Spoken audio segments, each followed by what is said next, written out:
Today, I'm sharing with you some incredible stories of amazing eco warriors. My name is Valentina, and welcome to my Life Without Plastic.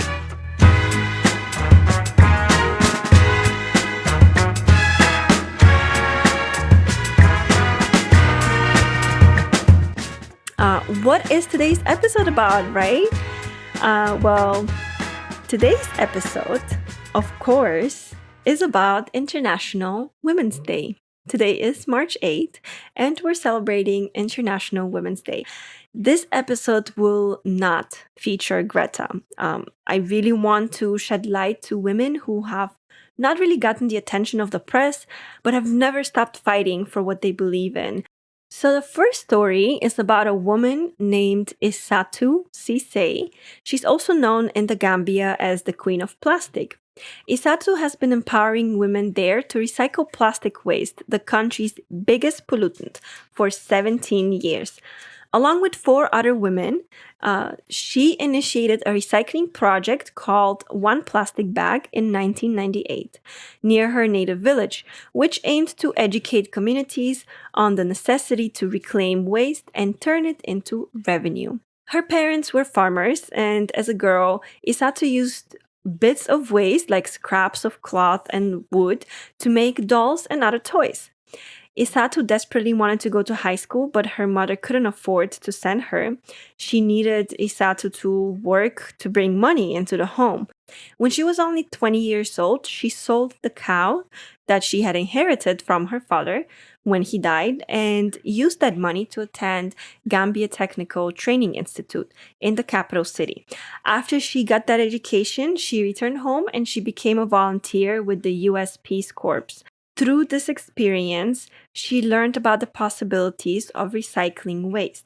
She also persuaded 5 friends to join her to form a new women's club, and together they collected bags from the rubbish pile, washed them and dried them out. They carefully cut each bag into long continuous thread of plastic several centimeters wide called plarn, which stands for plastic yarn. With this, they started to crochet small purses for coins using different colored plarn to add pretty patterns. It took 8 hours or more to make one purse, and it used up to around 10 plastic bags. And now we're seeing those empowered women making money and really killing it, saving the environment like true eco warriors. Talking about eco warriors, the next one is just probably the definition of it. If you think of an eco warrior, that's probably her. Sylvia Earle. Not sure if you guys have heard of it, but she is a pretty big deal and has a really cool nickname, which I'm gonna get to in a little bit. But let me first summarize what she's done.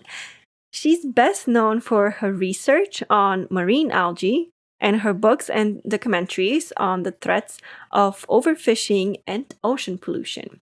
She's an oceanographer, and she's been at the forefront of exploration for more than 4 decades. She pioneered the use of scuba diving equipment and holds the world record for the deepest untethered dive. She launched Mission Blue in 2009, which was created to build a global coalition to improve ocean protection measures and restore the health of the ocean.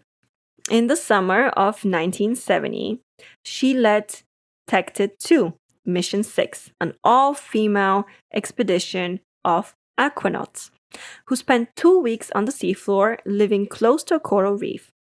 Recording observations and snapping photographs, their findings were subsequently published. And the more instantaneous result, though, was not just their findings, but was the public's reaction to the actual mission. When Sylvia and her colleagues emerged, they were celebrated.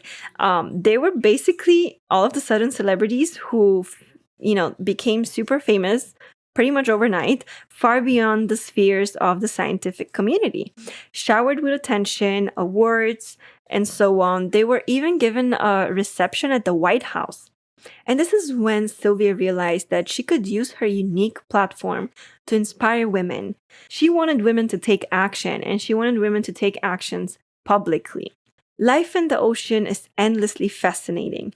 Imagine what it's like to go where you have a mile of water over your head. It's dark, but it's beautiful, she says. So, a fun fact, Sylvia earned the nickname her deepness after that very deep walk she did. And again, another amazing story that I personally was really, really inspired by. And also, it kind of proves that we need to stop believing in fairy tales, right? Isatu didn't live a picture perfect life. Sylvia had her own share of struggles trying to succeed in a male dominated field, but both in the end did not give up and continued fighting for what they love. I really hope today's episode motivated you to keep fighting for what you love, or maybe to see some things different and start taking actions. It was really important to me to highlight stories of women who don't get the spotlight in the press as often as they should, and to show you how every little action really matters. So stay tuned for next week's episode. We'll talk about plastic. Should you be avoiding it 100%? Should you still use it? Is plastic the real enemy? What is the conspiracy? Well, you'll have to stay tuned till next week to find out. See y'all then. Bye!